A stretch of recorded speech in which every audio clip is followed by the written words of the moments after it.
The ballroom glowed like a painting drenched in soft golds and amber shadows. Crystal chandeliers scattered light like broken stars, and the scent of peonies floated in from the floral centerpieces arranged along every linen-covered table. It smelled like expensive perfume, hope, and just a little too much artifice. I stood in the wings, behind the silk curtain, my hands shaking slightly. In one of them, I clutched a velvet pouch, dark green and softened at the edges from years of being hidden in drawers and glove compartments. Inside was a ring small, antique, gold, the one she gave me when we still believed in one days and maybe soons. The one that came with a note that read, "When I'm ready, I promise."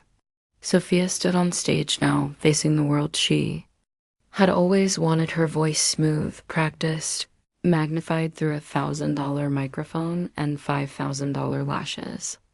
Her tailored white pantsuit hugged her like confidence incarnate. She looked like everything we dreamed of back when we were building websites in my apartment, eating leftover Thai food at 2 a.m., her hair still damp from my shower, and her laughter echoing off my kitchen tile. "We all have a story," she said into the mic, pausing for effect like I taught her to. But for so long, I didn't think mine was worth telling, because people told me to stay quiet, to play safe, to dim. Applause rose like heat, but I chose truth, I chose visibility, and I will never ever go back into silence. The audience stood, mostly women, some crying, many recording. I didn't cry, I had already done that. Alone in a dusty hotel in Marbella, when I saw her on that Instagram story, her hand in another woman's, smiling in the sun, wearing my scarf, laughing with the freedom she never once allowed us to have outside closed doors. My fingers closed tighter around the velvet pouch. They all saw her now, this radiant woman who preached courage and visibility. But they didn't see me. They never had. And that wasn't an accident. I used to think I was her secret because she was scared. Now, I know I was her secret because she was building a brand. Her entire platform, visibility, voice, authenticity was built on words I wrote, edits I made, stories I told her in bed, pieces of myself she shaved into something useful. I was the ghostwriter, the emotional midwife, the shadow she could shed when the light got too bright. And the thing about being a ghost is eventually you learn how to haunt. The MC returned to the stage. Thank you, Sophia, for that inspiring keynote. And now for our closing speaker, someone who's touched thousands with her quiet fire and honest words. I took a deep breath. We're honored to welcome the author behind The Shape of Silence. A ripple moved through the room. The title was familiar. Whispers stirred. The book had gone viral, an anonymous memoir that tore open the anatomy of being silenced, unseen, emotionally exiled. Please welcome Emma Lynn Holt. Silence. Sophia's smile faltered like a skipped heartbeat, and I stepped into the light. I wore a charcoal gray suit, sharp, simple, stitched with the lining of my mother's old veil. Around my neck, the olive leaf pendant I wore during my last goodbye. I looked nothing like the girl she remembered kneeling on her dorm bed, piecing together her first TED Talk while she braided my hair and kissed my shoulder in secret. Now, I was not the girl behind the curtain. I was the curtain call. As I walked across the stage, my heels echoed against the polished floor, louder than the murmurs, louder than the silence Sophia was now drowning in. I reached the podium, set down the velvet pouch beside the mic. I was told once.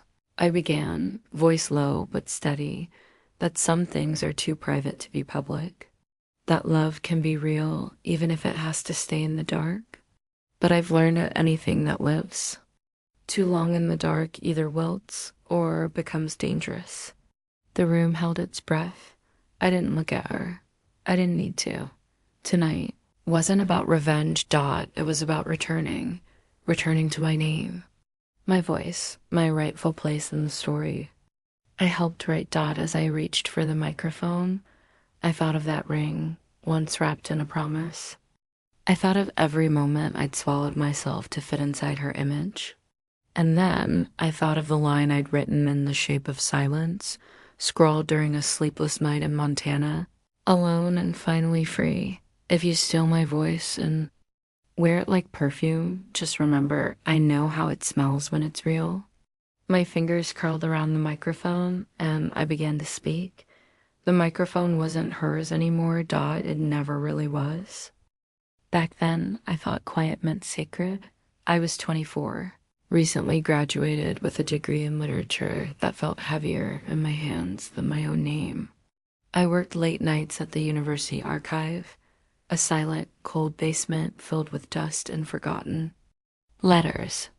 Most nights it was just me, humming Nina Simone under my breath and transcribing handwritten manuscripts for faculty too busy to read their own sources. That's where I met Sophia.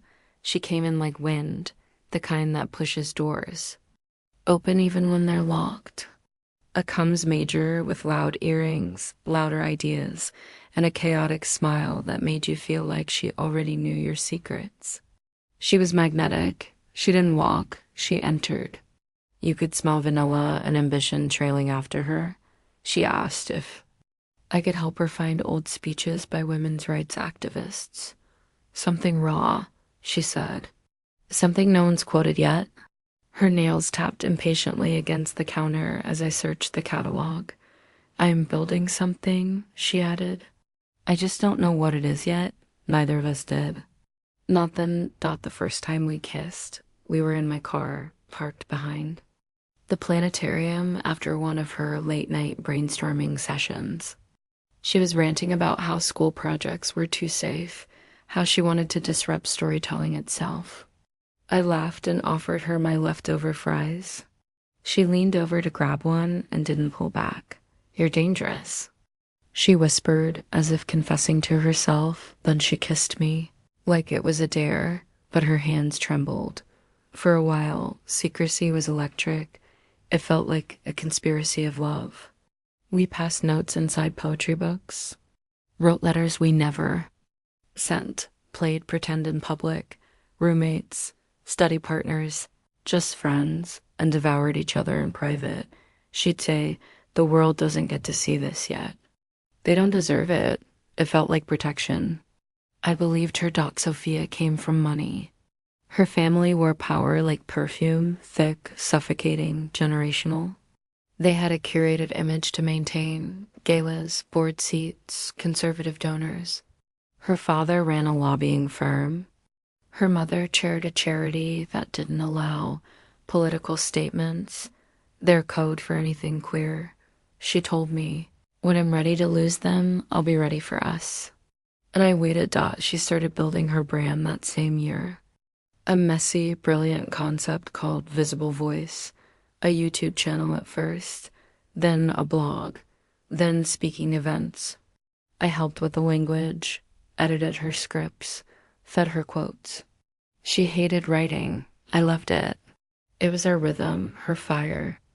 My pages, I stayed late after shifts to help her brainstorm. Skipped sleep. Declined job interviews. And when a small indie press offered to publish my chapbook, I told them I was too busy. I'm building something with Sophia. I said to my sister over the phone, it's more than just love. It's legacy. My sister was quiet for a long time. Then she said, if it's legacy, why is your name missing? We never took photos together in public. Never celebrated anniversaries. She didn't hold my hand unless it was just us in some dimly lit room or a borrowed Airbnb where the curtains stayed drawn and still. I loved her, not despite it. Because of it, I thought real love lived in the shadows. But we were too precious, too powerful to be understood by anyone else. Things started shifting when her platform exploded. A video about unmuting your inner narrative went viral. She was featured on a panel at a women's conference. A sponsor flew her out to LA. For a podcast. She started dressing differently. Talking differently, she hired a stylist, a copy editor, a manager. And slowly, I wasn't needed anymore. You're too close to it now, she said once when I asked why she didn't want my edits on her keynote anymore. I need fresh eyes. But she still used my metaphors, still ended her speech with a quote from my old journal. No citation. I began to disappear in degrees. First from her email threads, then her Instagram, then her life. We still talked, late night calls, I miss you texts, quick visits, but something hollow had crept into her tone. She was always busy, always in transition, always asking me to be patient, but patience had turned me invisible. And invisibility isn't romantic. It's erasure. The ring came one night on her birthday. She was drunk. Or pretending to be. We were back in her apartment, curled up on the couch, half-eaten cake on the table. She handed me a small envelope with shaky fingers. Inside was a thin gold ring, the kind that looked old enough to matter. She didn't look at me when she said, "One day, I promise." I wore it on a chain around my neck for months, believing. By the time her TED Talk went live, she no longer returned my text. When I sent her congratulations note with a bouquet, I got a thumbs up emoji in response. I watched the video 3 times. She used the same metaphor. I once scrawled in a letter to her, "Our stories are not whispers in the back of a room. They're opera in the dark." I watched the audience rise to its feet, and I realized I had helped build a cathedral where I wasn't allowed to pray. When I finally stopped waiting for her to call, I opened my email and found the old book. Deal again. The offer still stood. I never replied. But that night, I started writing again, not for her. For me. The next time she appeared on my screen, it wasn't through her Instagram. It was through someone else's. A photo. Sophia on vacation in Spain, holding hands with another woman. Sunlight, smiles, sandals in the sand. Public. Open. Scene. And I, the girl who edited her first draft, whispered her first affirmations and believed in her long before she did, was nowhere. Revelation, love. That demands silence, isn't love. It's performance. And I was the script she recited to the world until she found a prettier cover. It was supposed to be a surprise, a gesture, a moment where 2 paths converged again after drifting, where we'd remember that we weren't just voices behind microphones or names behind brands. We were real, tangled, untidy. Sacred. Barcelona was a borrowed postcard. Sophia had mentioned it in passing. Just a short stop for press, some podcast interviews, nothing too big. She hadn't answered my last few texts except with a thumbs up, a heart emoji, and then silence. I'd written her a message the week before. "I've been working on something I want to show you. Something I think could be ours." No reply, but I still booked the flight, still packed the manuscript, all 198 pages of it, printed and bound in a leather folder. She once gifted me with a note tucked in the front that said, "Your words save me." I wanted to believe they still did. The taxi pulled up in front of the hotel just after dusk. The city buzzed in a warm, honey-colored haze. Barcelona was never quiet, but something in me already was. I approached the marble counter, where the concierge smiled too politely. "Miss Holt," I said, "I'm here to see Sophia Alder. I believe she's expecting me." He blinked, checked the screen, then glanced away, the kind of glance people offer when they know something you don't. "She has already checked in." "Madam," he said, with another guest. I nodded as if it meant nothing. My fingertips went cold against the edge of the counter. "Room number?" "I'm afraid that's private." Of course it was. I thanked him, walked outside, and didn't stop until I found a small cafe across the street from the hotel, tucked beneath flickering lanterns and curling vines. I ordered a cortado I didn't drink and sat with the manuscript. Clutched in my lap like a fragile child, hours passed. The sun folded itself into the horizon. The hotel windows began to light up like eyes blinking open, and then I saw her. She stepped onto the balcony wearing a white silk robe that fell off one shoulder in a way that felt too practiced. Her hair was loose, curling softly like it used to when she slept on my pillow, but it was the woman beside her who made the world tilt younger, sharper, curated in every detail. Skin like porcelain, hair cropped just enough to feel edgy but still safe for sponsors. She looked like the kind of woman who would be tagged in brand collabs. The kind who didn't have to be hidden. Sophia poured 2 flutes of champagne. They laughed, and then, casually, as if it meant nothing, as if love had always looked like this, they kissed. Not a secret kiss. Not a kiss hidden between parked cars or behind drawn curtains. A public kiss. Framed by the gold of the city's dusk and the flash of a passing photographer down below. I didn't move. Not at first. I simply stared, as if by watching it long enough, I could make it not real.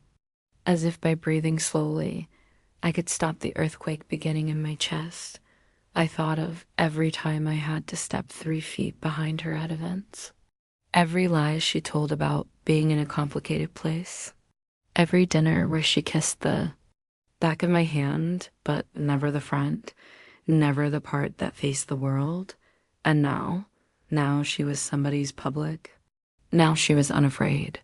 Just not for me. I didn't confront her. There would be no scene, no screaming, no shattered glass. That wasn't my way. Instead, I walked down La Rambla, past closed flower stalls and street musicians packing up.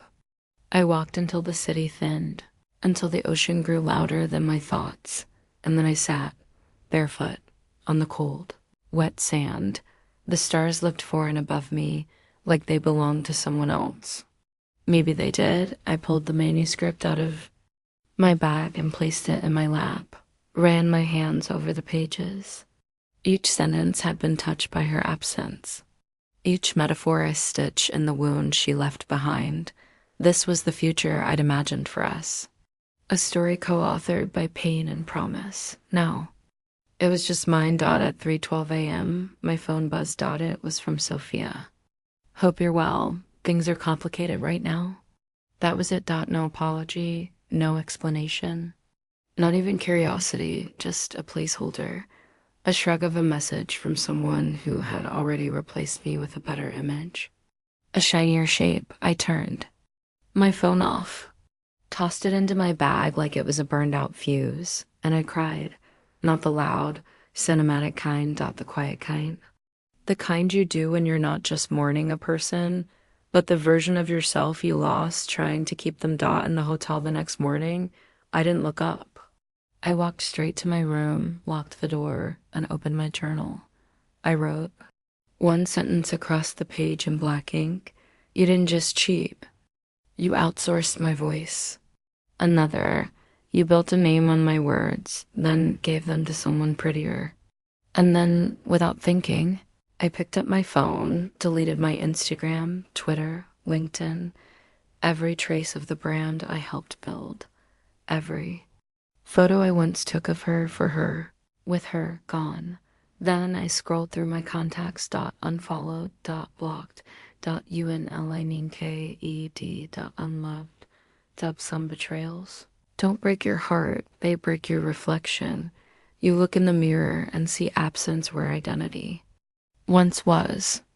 You touch your own skin and wonder how long you've been living in someone else's outline. I didn't book a return flight. I didn't tell anyone where I went. I just vanished. And it was the first time in years I felt real revelation sometimes. The loudest goodbye isn't a slam door or a final word. It's walking away without asking to be followed. And sometimes silence isn't surrender. It's survival. I arrived in Montana on the last day of summer when the wind had started to carry something colder, but the trees hadn't let go yet. They clung to their color like they still believed in warmth. I found a cabin on a ridge, surrounded by pine. Not listed on any site, just a place Margot offered after a mutual friend said I was looking to disappear. She didn't ask why. She just handed me the key, a flannel blanket, and said, "The firewood's stacked. Let the land teach you the rest." There was no Wi-Fi, no cell service, no television. Just a kettle, a wood-burning stove, and an old record player that clicked when the record ended, and silence. Not the aching kind I used to know, but the kind that makes room for something new. The first week was detox. My muscles twitched from the lack of notification pings. My fingers kept reaching for a phone I had buried in my suitcase, but the mountains don't care who's trending. They don't care who's watching, and slowly I didn't either. I hiked every morning. Taught a free workshop every Thursday at the local library in town, attended mostly by middle-aged women who wrote about gardens and grown children and old griefs with soft voices. I didn't speak much about myself, just gave prompts and listened.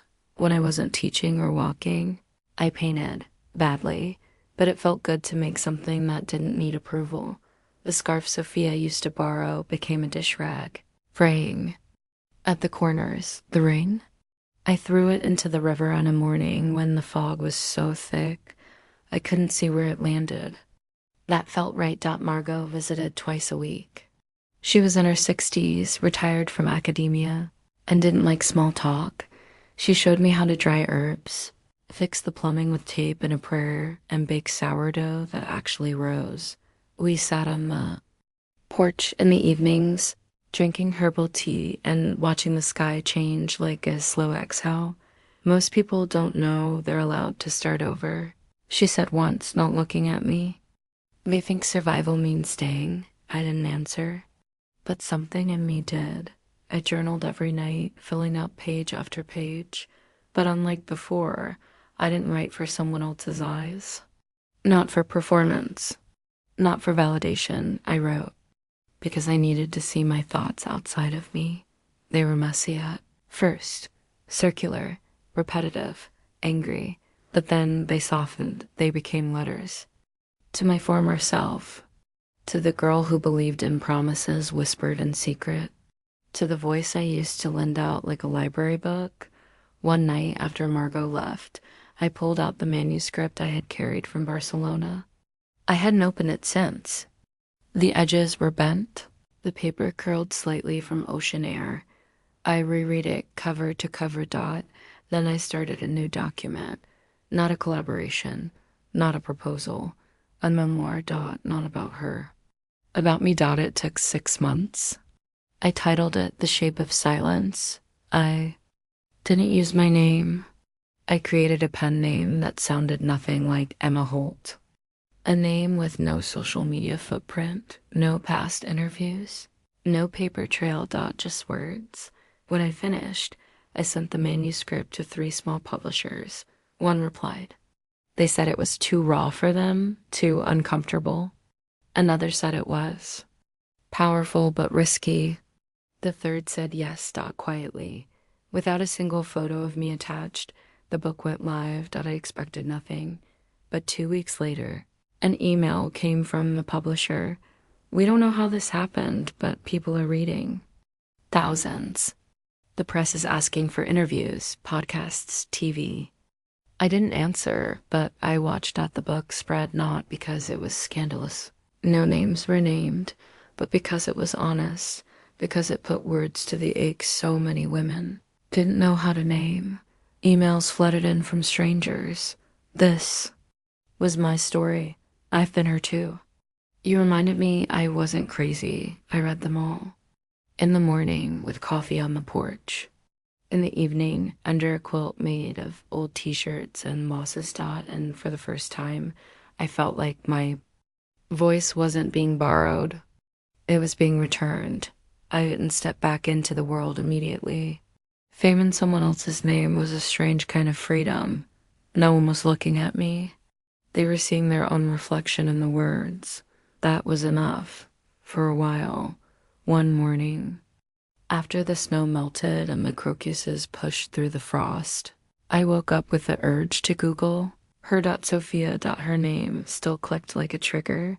She was doing fine, better than fine, brand endorsements, a new book about becoming, a podcast about radical honesty, photos with a woman from the balcony, now her business partner, smiling through curated filters. She quoted something from The Shape of Silence on her Instagram story, not knowing, of course, that I wrote it. I stared at it for a long time.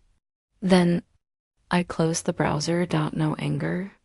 Just completion. She had her image, her echo chamber, her audience, but I had my voice and I wasn't sharing it this time. Revelation. Healing didn't come in one sweeping moment. It came in the little rituals, replacing silence with sound, replacing memory with truth, replacing us with me. It came in forgetting to think about her, in baking bread without remembering her favorite part was the crust, in waking up and not reaching for what was gone. Healing wasn't loud. It was made of quiet mornings and reclaimed names. The gala was held in downtown Chicago, the same hotel Sophia once called our magic place. I hadn't been back since the book tour days, when I carried coffee behind the scenes and proofread her speeches on napkins.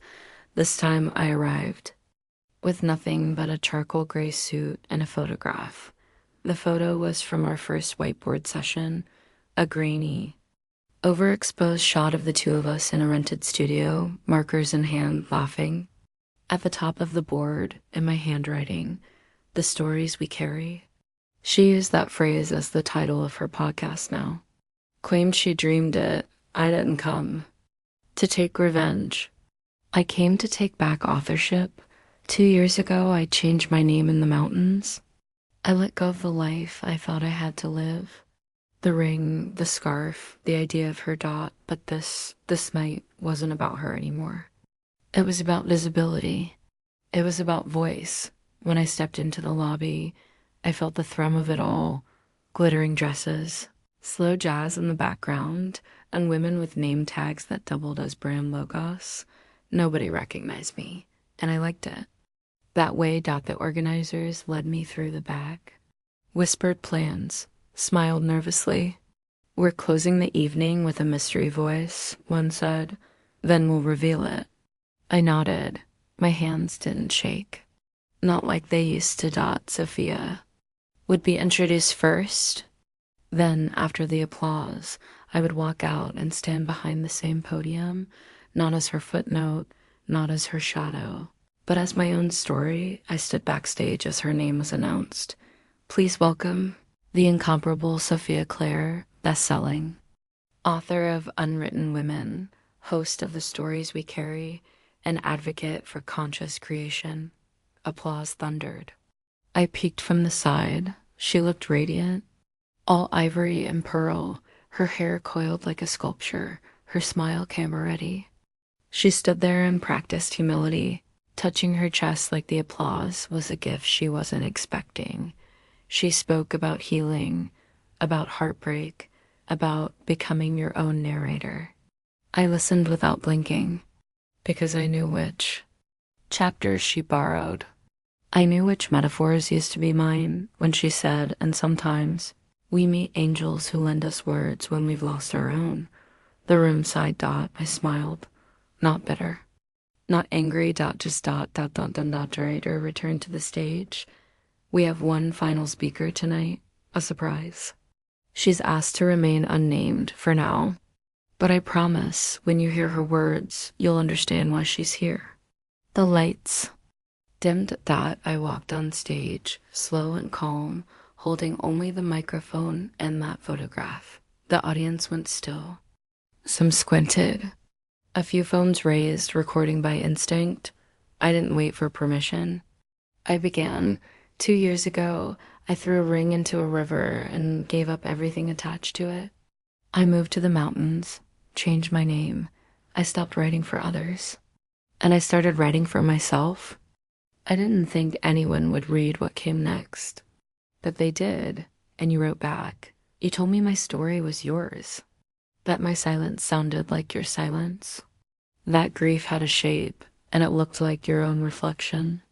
But what you didn't know was that before the silence, I had a name. The room shifted. Women leaned in. The moderators exchanged glances. I held up the photo. This is from the day my words were first shared, uncredited. I wasn't the one at the microphone, but I was always in the room. I let the image linger on the overhead screen, dot my handwriting at the top. Her silhouette beside me, a low hum, went through the crowd, whispers, realization. You see, sometimes a woman isn't erased all at once. Sometimes she's replaced piece by piece, first her sentences, then her style, then her signature. I was told I was too quiet to lead, too poetic to be practical, so I let someone louder speak my words. I let someone prettier pose beside them. But here's the thing about authorship. The voice may leave the page, but the page remembers. Someone gasped. Someone else whispered, "It's her." I'm not here for applause. I'm not here for credit. I'm here because no one should have to disappear just so someone else can shine. You don't have to be louder to matter. You don't have to be photographed to exist. You don't need permission to reclaim your name. My voice didn't waver. I didn't flinch when someone in the front row, a publisher, sat bolt upright, whispering urgently to the woman beside her. I didn't look toward Sophia.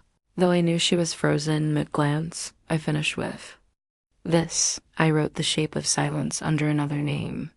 But I am Emma Holt, and this is my voice, not a whisper, not a footnote, the author. The room exploded. Not with applause, not right away, but with sound, emotion, a gasp that spread.